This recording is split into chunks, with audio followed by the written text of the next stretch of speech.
Good morning, everyone. Today we will do a most important and the very important topic of this unit, that is Joule Thomson porous plug experiment. Joule Thomson porous plug experiment. ठीक है, इसको पढ़ेंगे आज हम. तो question कैसे बनेगा? Question आपको इस तरीके से आ सकता है, explain the porous plug experiment with necessary theory, what is the temperature of inversion, और what is Joule Thomson effect, discuss the experimental setup and results of porous plug experiment. तो हम इसका एक्सपेरिमेंटल सेटअप भी करेंगे, हम इसकी theory भी पढ़ेंगे, हम इसके कंक्लूजन्स भी पढ़ेंगे, हम इसके इन्वर्जन टेम्परेचर के बारे में भी पढ़ेंगे. Okay, so let's start. According to Joule Thomson effect, Joule Thomson effect क्या कहता है कि जब गैस पास करेगी under high pressure difference at ordinary temperature through the porous plug, तो जो कूलिंग इफेक्ट है वो ऑब्जर्व किया जाता है. बट ये होता है इन case of hydrogen and helium, heating is observed. But in case of hydrogen and helium heating observed होती है. बाकी जितनी भी गैसेज हैं अंडर हाई प्रेशर, कोई भी गैस अगर पास कर रही है at ordinary temperature through a porous plug, तो कूलिंग इफेक्ट ऑब्जर्व होता है. बट हाइड्रोजन और हीलियम के केस में हीटिंग ऑब्जर्व्ड होती है. Okay, this is the Joule Thomson effect की स्टेटमेंट थी ये. अब मैं आपको एक डिफाइन बता रही हूँ, दैट इज थ्रॉटलिंग. थ्रॉटलिंग क्या होती है? Throttling is when a gas is passed under a high pressure difference. Gas pass करे under a high pressure difference at ordinary temperature through a porous plug, cooling effect is observed. यही बात मैंने बोली, according to Joule Thomson effect यही बात बोली ना कि जब गैस पास करेगी under a high pressure difference at ordinary temperature through a porous plug, तो कूलिंग इफेक्ट ऑब्जर्व्ड होगा. इस प्रोसेस को हम क्या बोलते हैं? थ्रॉटलिंग. बट उसके स्टेटमेंट में ये भी था कि हाइड्रोजन और हीलियम के केस में हीटिंग ऑब्जर्व होगी, और थ्रॉटलिंग में हमारी क्या है जिसमें हमें कूलिंग इफेक्ट ऑब्जर्व हो रहा है, that is known as throttling. Is it okay? Now we will do experimental setup. Joule-Thomson porous plug experiment. I hope this is clear to you all. Yeah. Let's start. It consists of experimental setup कर रहे हैं. इसके अंदर ये हमारे पास एक porous plug है K.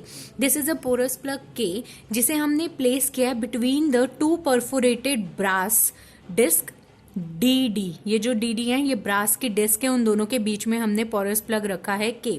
ये प्लग को वुडन किया गया है, ये वुडन W से वुडन ट्यूब में रखा गया ताकि ये थर्मली इंसुलेट होता रहे. और जो वुडन ट्यूब है उसको कॉटन के वूल के साथ, जो ये ब्रास का वेसल है B, इसके अंदर कॉटन की वूल रखी है ताकि वो उसे परफेक्टली थर्मल इंसुलेट करता रहे. जो W है वुडन ट्यूब, वो कनेक्ट करी गई है with conducting copper tubes on either sides. ठीक है. नाउ जो लोअर ट्यूब है वो कनेक्ट करा गया सिलेंडर के साथ. सिलेंडर के ऊपर हमने फिट किया हुआ है piston with through a spiral tube S, ये ट्यूब. ठीक है ना. नाउ जो टेम्परेचर है गैस का before and after passing through the porous plug, इसमें से पास होने के बाद वो मेजर किया जाएगा विद दीज टू थर्मामीटर्स, जो कि दो प्लेटिनम रेजिस्टेंस थर्मामीटर है R1 एंड R2. अब जो प्रेशर है गैस का ट्यूब के अंदर, S ट्यूब के अंदर, वो मेजर किया जाएगा with the help of a pressure gauge. Temperature R1 R2 से, जो कि प्लेटिनम रेजिस्टेंस थर्मामीटर्स है. और प्रेशर किससे मेजर किया जाएगा? प्रेशर गॉज से. To ensure constant temperature the entire apparatus is kept in the water bath. इस पूरे अपरेटस को हमने किस में रख दिया? वाटर बाथ, ताकि हमारा टेम्परेचर कांस्टेंट रहे. अब if there is any heating of a gas due to its compression, compress होने की वजह से अगर कुछ हीटिंग हो भी रही है तो वो हीट रिमूव हो जाएगी by the water circulating in the water bath. Now जब कंप्रेस्ड गैस ठंडी कर दी गई है तो वो पोरस प्लग में से पास होगी. जब वो पोरस प्लग में से पास हो रही है तो ठंडी गैस को हम थ्रोटल्ड गैस कह सकते हैं या थ्रोटल्ड एक्सपेंशन कह सकते हैं, because throttling process is known as the cooling effect. जब ऑब्जर्व्ड होता है, ठीक है। It restricts the velocity of gas after passing through the porous plug, और जो गैस है वो अलाउ करेगी to pass for some time so that steady state is obtained. Basically जो टेम्परेचर्स हैं वो इंडिकेट हो जाएंगे थर्मामीटर्स में, R1 R2 में, और हम उन्हें नोट कर लेंगे। तो ये हमारा जॉउल थॉम्सन एक्सपेरिमेंट था, जिसे हम रिपीट करते रहेंगे डिफरेंट डिफरेंट गैसेस पे, डिफरेंट डिफरेंट टेम्परेचर रेंज पे, ठीक है। क्लियर है यहाँ तक? Now the results obtained by them are, results क्या ऑब्टेन्ड हुए, जितनी भी गैसेस हैं वो कूलिंग इफेक्ट दे रही हैं एट सफिशिएंटली लो टेम्परेचर पे। ऑर्डिनरी टेम्परेचर पे सारी की सारी जो गैसेस हैं वो कूलिंग इफेक्ट दे रही हैं, लेकिन हाइड्रोजन और हीलियम को छोड़ के वो दोनों क्या दे रही हैं, हीटिंग इफेक्ट, जो हमने स्टेटमेंट में भी बताया। The fall in temperature of a gas on passing through the porous plug is proportional to the pressure difference। जो टेम्परेचर का फॉल है वो प्रेशर के डायरेक्टली प्रोपोर्शनल है। जो चेंज इन टेम्परेचर है गैस का, जब वो पोरस प्लग में से पास करेगा पर एटमॉस्फेयर डिफरेंस ऑफ प्रेशर वो डिक्रीज करेगा as the initial temperature of the gas is increased. For a given gas, there is a particular initial temperature at which no change in temperature of gas is observed on passing through the porous plug. This temperature is called the temperature of inversion of the gas. इसे हम क्या बोल रहे हैं, temperature of inversion, and its value is different for different gases. Simple सी बात है, ये तो बुक रीडिंग सी हो गई, मैं आपको वैसे बता देती हूँ। कंक्लूजन निकला क्या है, कंक्लूजन ये निकला है कि सारी की सारी गैसेस, पहला कंक्लूजन ये है कि सारी की सारी गैसेस कूलिंग इफेक्ट दे रही हैं लो टेम्परेचर पे। दूसरा कंक्लूजन ये है कि ऑर्डिनरी टेम्परेचर पे सारी की सारी गैसेस कूलिंग इफेक्ट देती है एक्सेप्ट हाइड्रोजन एंड हीलियम, वो दोनों हीटिंग इफेक्ट दे रही हैं। तीसरा कंक्लूजन ये है कि जब टेम्परेचर फॉल कर रहा है वो temperature, fall of temperature directly proportional है प्रेशर डिफरेंस के। चौथा कंक्लूजन ये है कि जो चेंज इन टेम्परेचर है गैस का on passing through the porous plug पर एटमॉस्फेयर डिफरेंस वो डिक्रीज करेगा जैसे जैसे इनिशियल टेम्परेचर इंक्रीज करेगा। क्लियर है? यहां से हमारे पास डिफाइन आती है इन्वर्जन टेम्परेचर की। वो वाला इन्वर्जन टेम्परेचर वो टेम्परेचर है जिस पर no change when passing through the porous plug, जब पोरस प्लग से पास होने पर कोई चेंज नहीं आ रहा है, उस टेम्परेचर को हम क्या बोल रहे हैं, inversion temperature. Now we will do a theory of Joule-Thomson effect। ठीक है, अब हम इसकी थ्योरी करते हैं। एक्सपेरिमेंटल सेटअप था वो करा हमने, अब हम इसकी थ्योरी करते हैं। Let me draw a diagram AB। आप बुक में से देख के उसे अच्छा सा बना लीजिएगा। ये हमने एक पिस्टन लगा दिया, एक पिस्टन ये लगा दिया, this is second, this is first, और ये हमने बना दिया porous plug, this is porous plug. ठीक है, okay. Let there be a cylinder AB with insulated walls. This cylinder is fitted with two conducting pistons P1 and P2. Let gas is filled with pressure P1 and volume V1. P1 जो है and P2 move slowly so that P1 P2 slowly move कर रहे हैं so that P1 is greater than P2 and V2 is greater than V1. Now work done by piston 1. piston 1 से जो work done हो रहा है gas पे वो कितना होगा? work done by piston 1 V1 से, V1 वॉल्यूम से 0, P1 dV which is equal to minus of P1 dV। इसको इंटीग्रेट करेंगे तो क्या आएगा? PV, P1 तो बाहर ही आ गया, इंटीग्रेट करोगे dV को तो क्या आएगा? V आएगा। Upper limit minus lower limit तो क्या आएगा? ये आएगा हमारे पास P1 into 0 minus P1 into V1। तो ये चीज बचेगी ना हमारी, जो ये आ रही है। Is it clear? Now work done bye a gas on piston 2। Second piston पे क्या हो रहा है? V2 से 0। ठीक है, सेकेंड पिस्टन पे 0 से V2 P2 dV। सिमिलरली इसको इंटीग्रेट करेंगे, we get P2 V2। Net work done by the gas, net work done क्या हो जाएगा हमारे पास?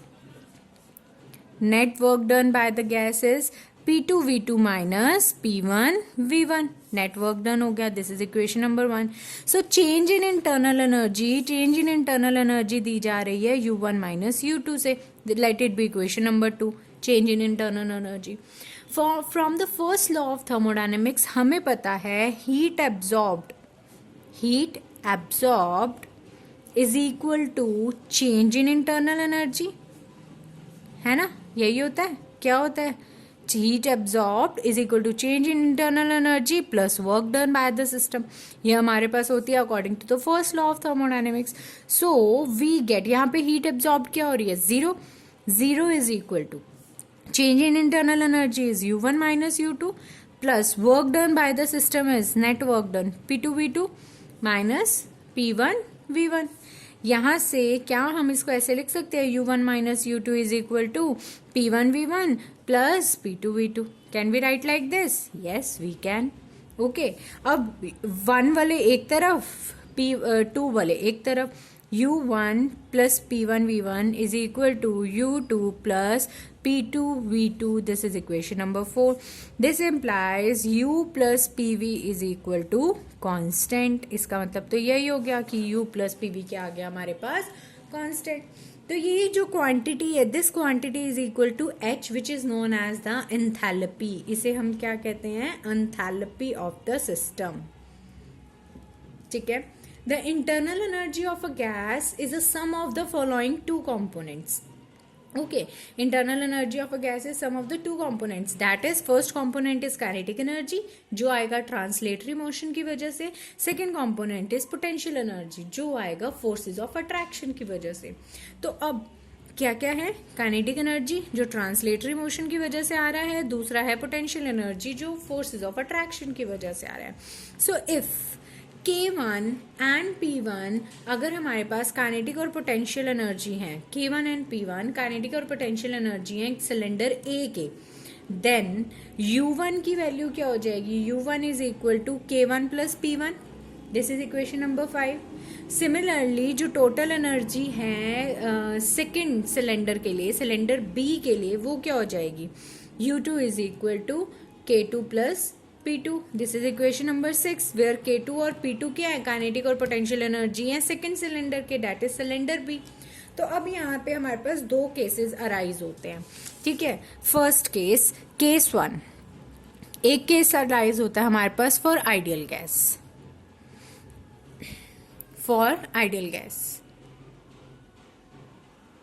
ठीक है. For ideal gas a perfect gas obeys a Boyle's law. अगर परफेक्ट गैस है वो बॉयल्स लॉ को ओबे करेगा. बॉयल्स लॉ कहता है P1V1 is equal to P2V2. This is equation number 7. Now from equation 4 and 7, equation 4 and 7 से करेंगे हम. फोर्थ इक्वेशन थी हमारे पास U1 plus P1V1 is equal to U2 plus P2V2. इससे हमें पता चलता है U1 is equal to U2. This is equation number 8. Clear है यहाँ तक? नाउ फ्रॉम इक्वेशन 5, 6 एंड 8 हमें देखा कि K1 plus P1 is equal to K2 plus P2. Also in case of an ideal, इसको इक्वेशन नंबर 6 दे दो. Ideal gas के केस में इंटरमोलिकुलर फोर्सेस एग्जिस्ट तो करती नहीं है, देयरफॉर पोटेंशियल एनर्जी तो हमारी 0 हो गई. P1 और P2 ये दोनों क्या हो गए? 0, क्योंकि इंटरमोलिकुलर फोर्सेस आइडियल गैस के केस में एग्जिस्ट ही नहीं करती. देयरफॉर इक्वेशन 9 हमारे पास क्या बन जाएगी? Equation 9 becomes K1 is equal to K2. Hence kinetic theory of gases, average kinetic theory of ये क्या आ गया? Average kinetic theory is proportional to the absolute temperature. तो हम काइनेटिक थ्योरी को टेम्परेचर के इक्वल में भी लिख सकते हैं. ये शो कर रहा है कि जो परफेक्ट गैस है वो एग्जिस्ट ही नहीं कर रही है, doesn't show any change in its temperature. जो परफेक्ट गैस है अगर वो पोरस प्लग में से पास कर रही है तो वो कोई टेम्परेचर के अंदर चेंज नहीं हो रहा है. This is our case 1. Case 2 हम लेते हैं रियल गैसेस के लिए. रियल गैस ले रहे हैं, रियल गैस है वो तो ओबे ही नहीं करेगी बॉयल्स लॉ को, वो बॉयल्स लॉ को ओबे नहीं करेगी. देयर इज अ टेम्परेचर, उस टेम्परेचर को हम कहते हैं बॉयल्स टेम्परेचर, जो हमें देगा गैसेस ओबे कर रही हैं बॉयल्स लॉ को. For considerable range of pressure. तो जो डेरिवेशन है फ्रॉम बॉयल्स लॉ हम उसे करते हैं। फर्स्ट पार्ट करेंगे बिलो बॉयल्स टेम्परेचर, ठीक है, below boils temperature. Below boils temperature क्या होगा, पीवी डिक्रीज करेगा विद, जैसे जैसे पीवी डिक्रीज करेगा with increase in pressure, pressure increase करते जाएंगे, पीवी डिक्रीज करता जाएगा, सो डैट कि P1 V1 is less then P2 V2, because जो P2 है वो लेस देन P1 है, ठीक है। Therefore P2 V2 minus P1 V1 is greater than 0। Therefore हमारी जो इक्वेशन 4 है वो क्या बन जाएगी, U1 minus U2 is greater than 0। This implies U1 is greater than U2। Therefore K1 plus P1 is also greater than K2 plus P2। This implies cooling take place. क्या हो रहा है हमारे पास, कूलिंग टेक प्लेस कर जाएगी, cooling take place. Shall I repeat, I will repeat because थोड़ा सा इधर उधर हो गया था। Let's see, for real gases, real gases के लिए हम क्या कर रहे हैं, रियल गैसेस शुरू केस 1 भी रिपीट कर देती हूँ मैं। Case 1 is for ideal gases. Ideal gases के लिए ओबे करता है बॉयल्स लॉ, बॉयल्स लॉ ओबे कर रहा है तो P1 V1 is equal to P2 V2। और from 4th and 7th equation हमारे पास ये दोनों चीजें आ गई, इन तीनों को कंपेयर किया तो ये भी इक्वल आ गए। लेकिन आइडियल गैसेस के लिए तो इंटरमॉलिक्यूलर फोर्सेज एग्जिस्ट ही नहीं करती, तो पोटेंशियल्स तो जीरो हो गए, P1 P2 जीरो हो गए, तो we get K1 is equal to K2। तो काइनेटिक थ्योरी ऑफ गैसेस से average kinetic theory is directly proportional to the absolute temperature, तो ये इक्वल है तो ये भी इक्वल हो जाएंगे।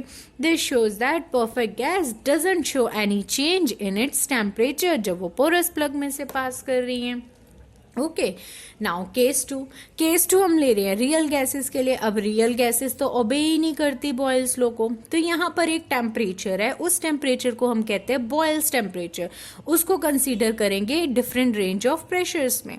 तो पहले हमने डेरिवेशन करी है from Boyle's law below boils temperature.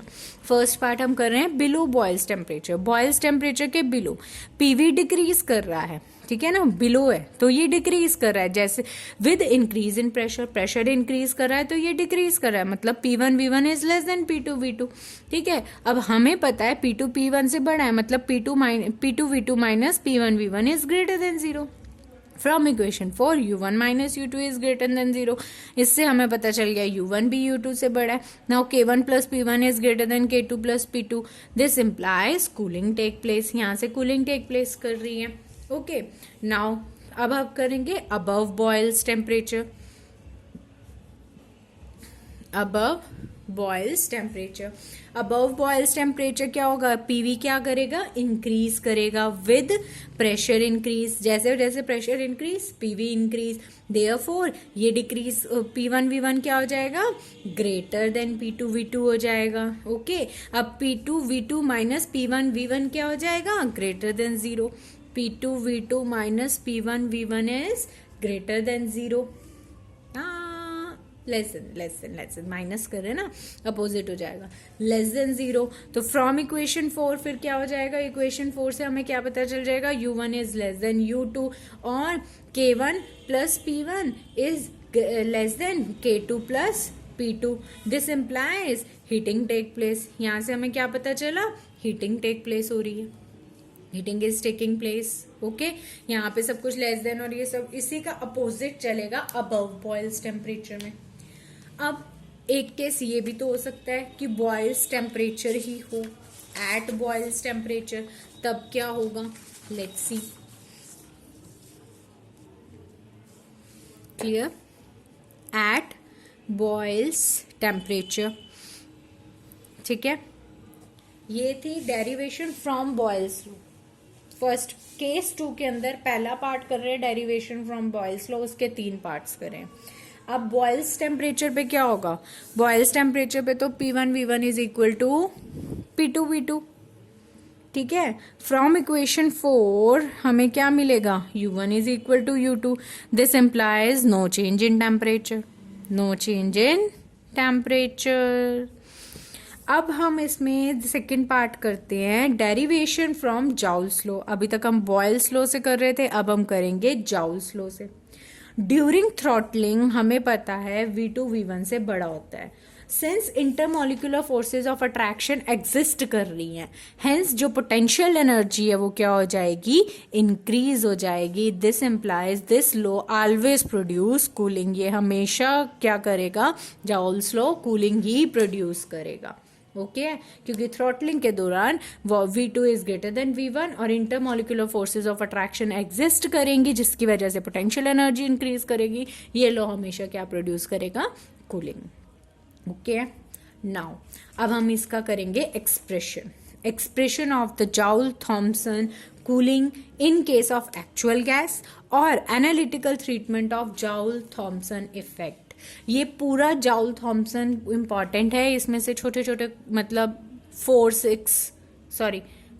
Marks में या 6, 8, 2 या ऐसे मतलब ब्रेकेज होके आएगा, लेकिन ये पूरा टॉपिक आपको करना है। डेरिवेटिव पार्ट है, इजी है, you can try your best.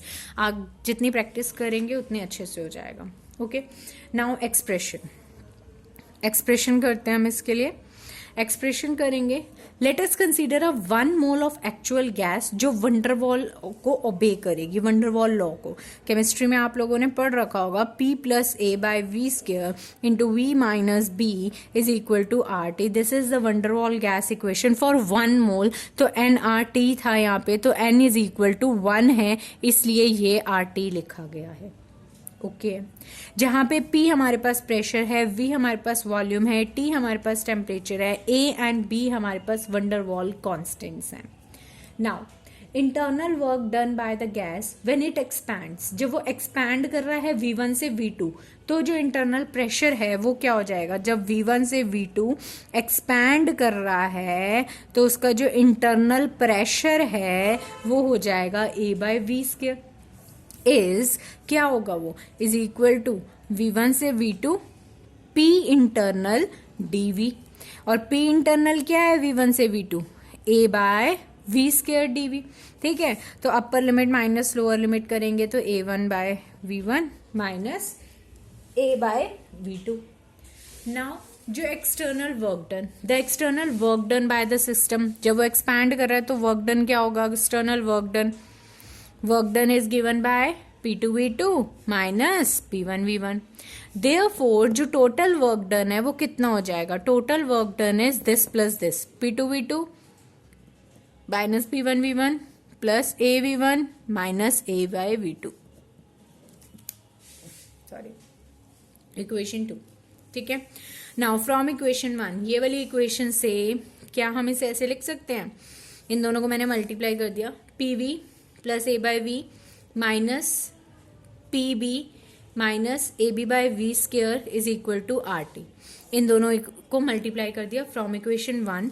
अब यहां से मैंने PV की वैल्यू निकाल ली, PV is approximate to RT plus PB minus A/V, because AB/V² को हमने क्या कर दिया है, निग्लिजिबल, मतलब निग्लेक्ट कर दिया। क्यों, क्योंकि वो हायर वैल्यूज है, हायर वैल्यूज को हम निग्लेक्ट कर देंगे।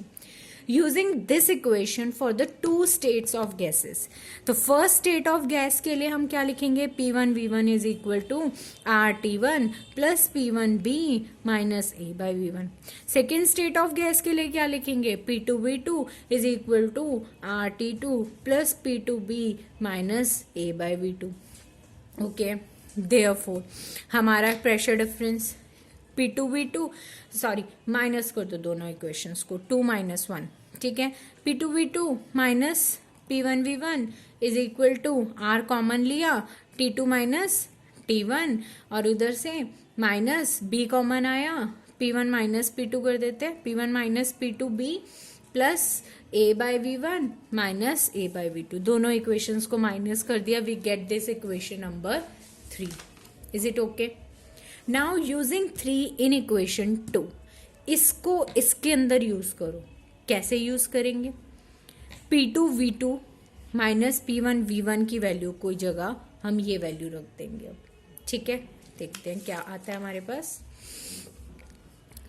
3 को 4 सेकेंड में रखा, वी गेट दिस ठीक है, ये हमने P2V2 माइनस P1V1 की वैल्यू रख दी है और साथ में उसके वो था ही प्लस A/V1 माइनस A/V2, ये था इसके साथ। ठीक है, तो अब इसे फर्दर सॉल्व करते हैं तो we get this as it is, ये टर्म भी एज इट इज आ जाएगी। ये सॉल्व हो सकता है, ट्वाइस ऑफ AV1 प्लस में हो रहा है, ये भी प्लस हो रहा है, minus of 2AV2। This is equation number 4।